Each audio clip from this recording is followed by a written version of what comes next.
Okay, so those are the ingredients for one man pizza. It's gonna be a little bit bigger than usual because it's probably the last one for a long time. But I put 200 grams of flour. Half of it is Manitoba cream, half of it is normal white flour. I usually do white in 50-50.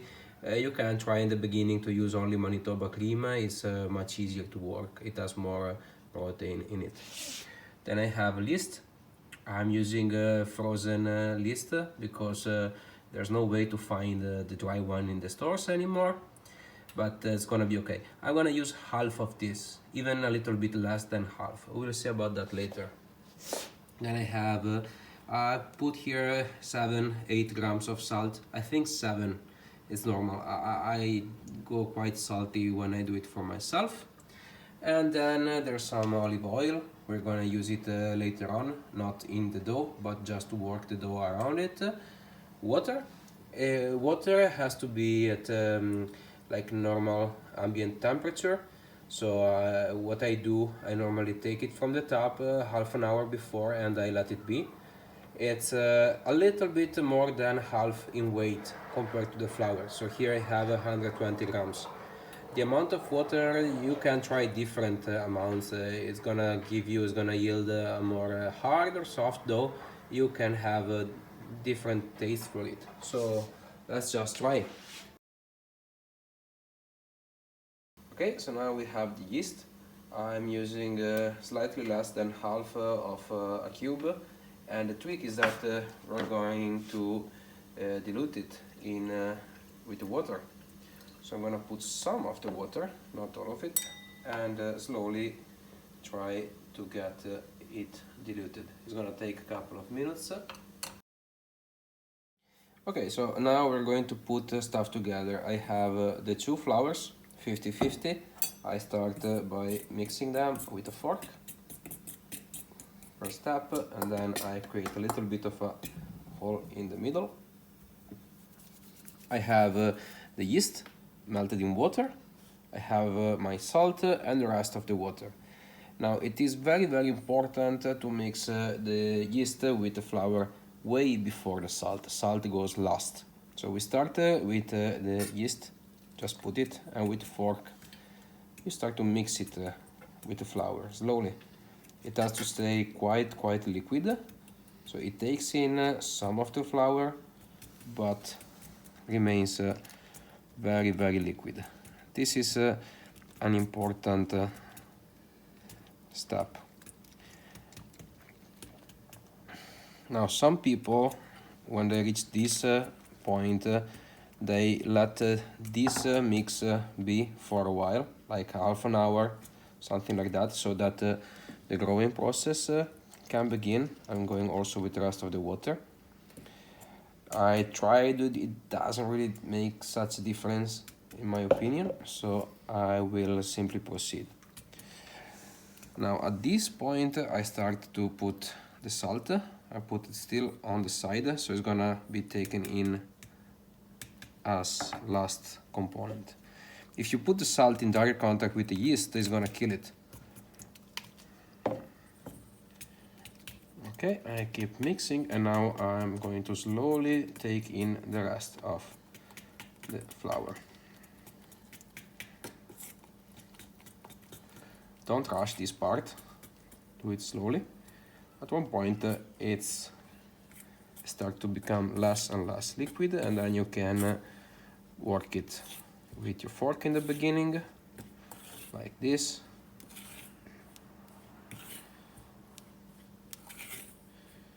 And when it reaches a decent consistency, you may want to start to use your hands.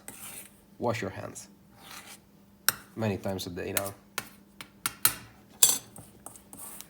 In the beginning, the goal is simply to get to a consistency level, so to have the entire flour mixed in. So I'm still working in the bowl, just trying to get the flour in. It won't work with the entire flour. We will soon move on the bench not the bench, the workbench, what the hell this piece of wood is called. Okay, we reached that moment, so let's make space.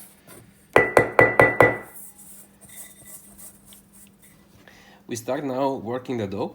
There are 3 movements that we're going to see today. The first one, and most important, is to take the dough from the edge and to press it in the middle. It's a very simple movement that aims to take as much air inside the dough as possible. And we're going to do this for a while. The dough will quickly become sticky. Then it's time to take the rest of the flour, put it in. Don't be shy, just take the flour and you put it on top. And you keep working the same way. I'm going to do this movement now constantly until the dough is until all the flour is in the dough, and I keep going for at least 5 minutes, even something more. It's just the same movement all the time. You pick an edge, you don't pull so much, you turn it on and you press. You don't have to kill it, you have to be gentle. And you keep going. It's going to be sticky in the beginning. The more you work it, the better it gets. If it's way too sticky, just put some more flour. But do it slowly, just a tiny bit at a time, so it doesn't get too hard. The consistency that you want is soft. You want a soft consistency in the end. Okay, so now it got a little bit sticky. So while I work, it starts to attach on the bottom. So what I do, I put some flour, but look, this amount. You really go slowly with the flour, not so much. Because if you put too much, then it's going to be too hard. Okay, you don't even take it all in. You just put it on the side, and if you feel you need it, you move your dough around. Okay, I already feel that it was even too much. So that's enough. Or like you use flour to dry out your working position. And you keep going.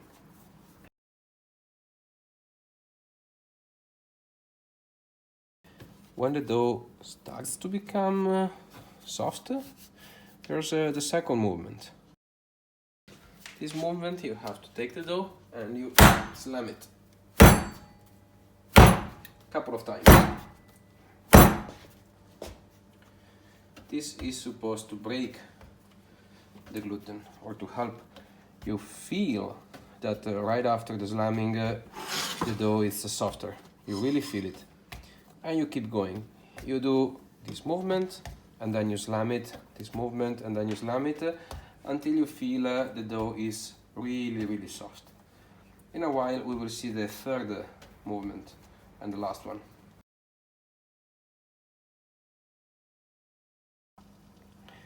So everything that I'm showing you today has been taught to me by my cousin Michele. Everything is thanks to him. The first 2 movements were pretty smooth and easy. The third took me a while to master it. Anyway, the idea is to get even more smooth on the surface. So what you do, you work the dough so that is a little bit long. Then you use 2 hands. You have to use 2 hands. You use your finger in the middle so that the dough starts to go around it. And with this side of your hand, you slam it down. You kind of pull a little bit, not so much. You don't have to make it super thin. Then you roll back, you change finger, and you do it again. You roll back. It took me a lot of time to learn how to do this thing. This movement here really helps in smoothing the dough. So from this point on, you keep alternating the first movement, the slamming, and this last one. And you can go as long as you want. The smoother, the better. More or less, the test to see if the dough is ready, you can slice a little piece of it, Now I don't think it's ready already. No, you see, it breaks apart. When it's ready, you can stretch it, and it doesn't break so much. Okay, yeah, it's not that bad. But you see, it starts to break, so it's not yet enough. We'll try again. We'll try again in a couple of minutes. Okay, so I'm more or less happy and also quite tired, so it's enough for me. Okay, it's quite decent, you see. If you press it, it comes back. Let's try to stretch it a little bit. So if I gently try to stretch it, yeah, it's better than before.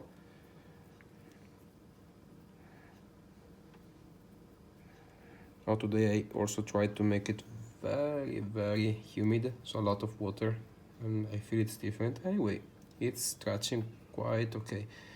Okay, it gets almost, you can almost see through. Maybe not from the phone, but yeah. Anyway, that's okay. So I just work it out to take it back. That's okay. I have a bowl. I put just a drop of oil, and now I take my dough. I use the oil just to do not make it stick, nothing more. Some people, like you find some recipes online that they put the oil inside the dough. I don't think it's enough. I close it, yeah, and then I put it in a dark and dry place. Now I normally put it in the oven, but my wife just used it, so I can't. So I'm going to put it either like in the microwave, or I'm gonna put it down here. The darker the better. Dark and dry. See you later. Okay, so now this is the first checkup, how it's growing. So it's inflating, which is good. Okay, you see, it has grown quite a little bit. And the point of this is that every half an hour or so, I'm going to deflate it. So to remove the carbon dioxide that is growing inside. That is to give it a less bitter taste, and it's also, it gets better while you digest it. It gets better. You also see it's starting to do bubbles. Well, not so much yet. Maybe when I press it. Okay, so you repeat the first movement a couple of times, just to get all the air out. If it's growing good, you feel under your fingers that all the small bubbles are breaking. Okay, just a few movements, and you put it back in the bowl for another 30-40 minutes. I try to, when I close it, I try to get the air out, and I put it away. Now for the topping, tonight I'm going to do a white pizza, so no tomato sauce. I'm going to put together mozzarella, fresh one, with water that we're going to treat now. We're going to cook the mushrooms a little bit, just a little bit, and we're going to prepare the salsiccia. This is from Ica. It's super good, and it doesn't have a funnel inside. It's important it doesn't have it. For the rest, do what you want. So first step, I'm going to cut the mozzarella and to let it dry. It's important that it's as dry as possible. If you're lazy, you just pick the pre-minced mozzarella, which is quite dry. But yeah, this gets better taste.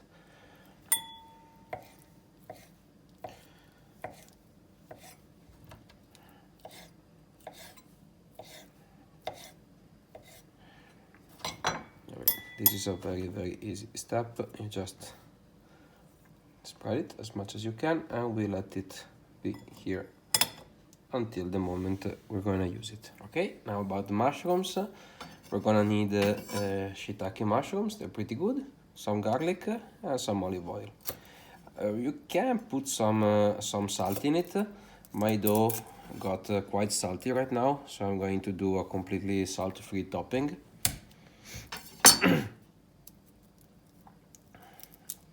The garlic, we're going to remove it in the end. This is just to give it some taste.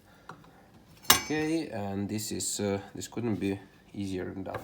I just cut the mushrooms into small pieces.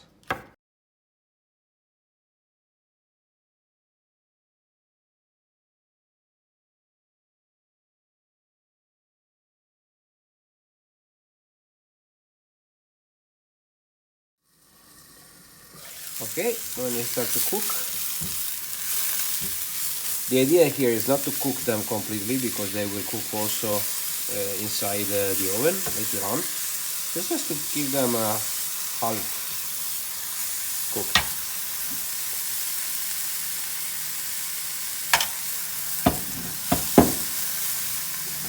And if it's too dry, you give it just a little bit of water.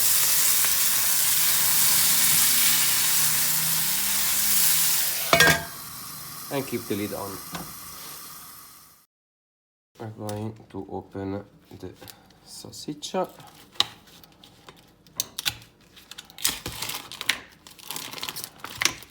I'm going to use just one for this. And yeah, it's that simple. You simply have to remove the skin, else it won't be so good. And then you slice it small token.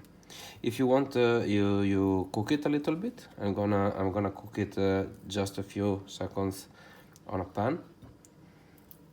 Also, you can even put it into the pizza raw. It's gonna cook in the oven anyway.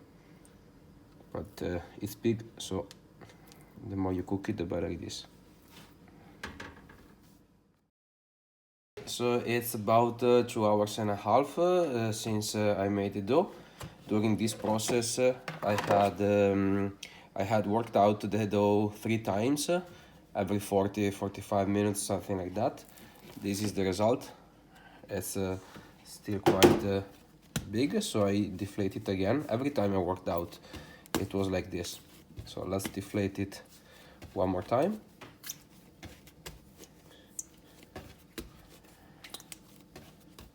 You see the bubble now? It's a lot of bubbles. It's a very good sign. You should have bubbles.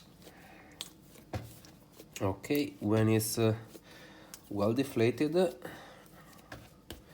we're going to let it rest for the last 15-20 minutes before we cook it. And this is a very important moment.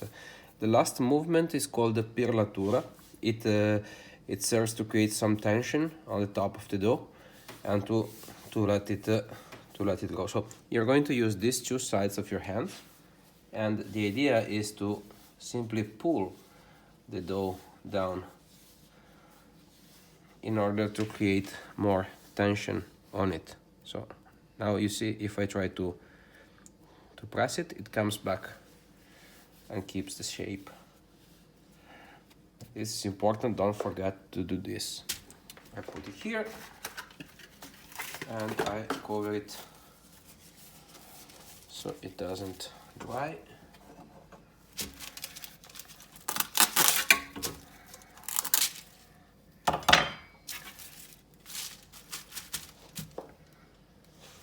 And you cover it with a clean cloth. That's it. So now we're gonna start the oven. You put it at highest possible temperature. It has to work up and down, and you remove anything from the inside. We're going to cook the pizza at the very bottom of it, so it's important that it's clean, even if we're going to use baking paper. Now we're going to create the dish. So here we have the dough as we left it like 15-20 minutes ago, more or less. It's important to use flour to spread it, so then we can use our hands only. So we put the dough on top of it and gently start pressing it down. That's more or less all we're going to do for a while. Is to recreate the shape and press down. You have to press, but not to squeeze too much.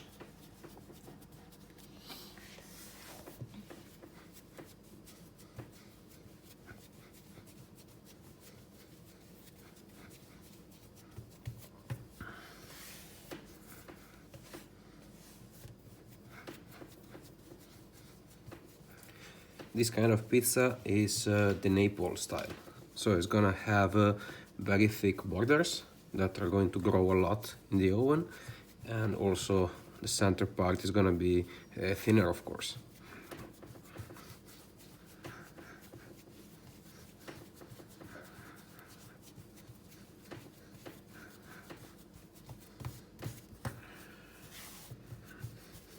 Okay, when you feel this process is over, so that it's not spreading so much, you can start to pull on the side. Again, gentle, not gentle movement, and then you can start spreading it.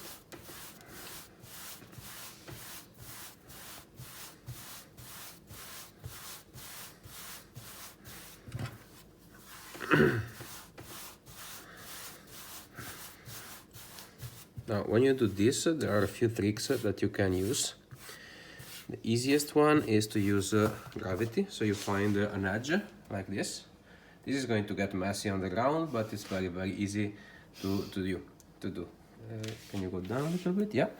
So you simply slide it down and use gravity to pull it up. And this would be more than enough. So you basically keep doing this movement to reach the size of the dish that you like. So this is one possibility, as you just keep slowly working it around this way. Or from the bottom, you put your hands together and with the knuckle you start to pull it. Okay, so if it breaks like this, no big deal, you pull it over and you keep going.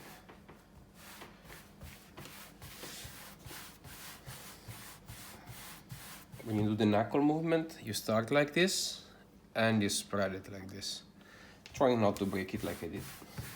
So especially in the case that the dough breaks it for a different reason, then you can use this tool.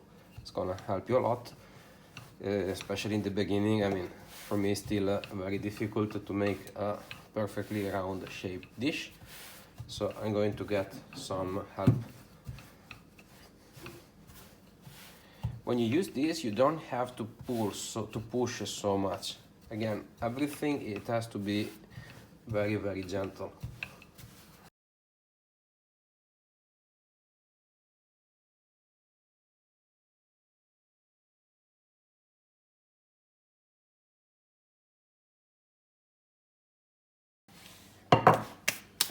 Okay, once you're done, you take the baking paper, and I suggest you put your dough, your dish on the baking paper before you put the topping, else it's gonna be very, very difficult to put it in the oven. There we go, we have our kinda round shaped pizza. So now for the topping, we have our ingredients. There's a mozzarella, some tomato that we don't need so much, salsiccia, fungi, rosemary, and basil. We start with the tomato. I just put some oil in it, and we don't need so much.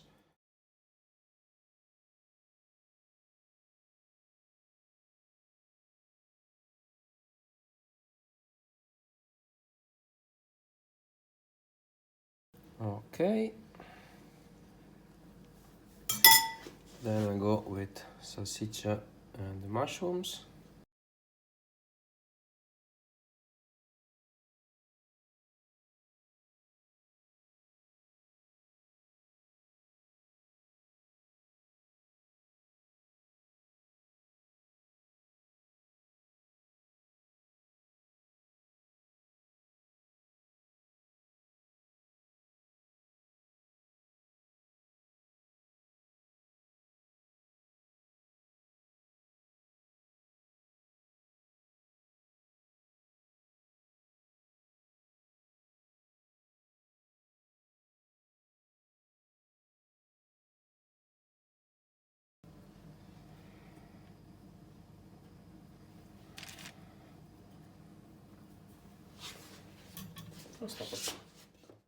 So before we put it in the oven, I normally try to cut away some of the paper so that it doesn't burn so much. So we are about to put it in the oven. It's gonna stay inside for 5 to 7 minutes. It depends a lot how cooked you want it. A very important detail is to prepare some form of surface where you can let the pizza to rust a little bit once it gets out of the oven. Let's go! Just in the bottom, it needs a very hot surface.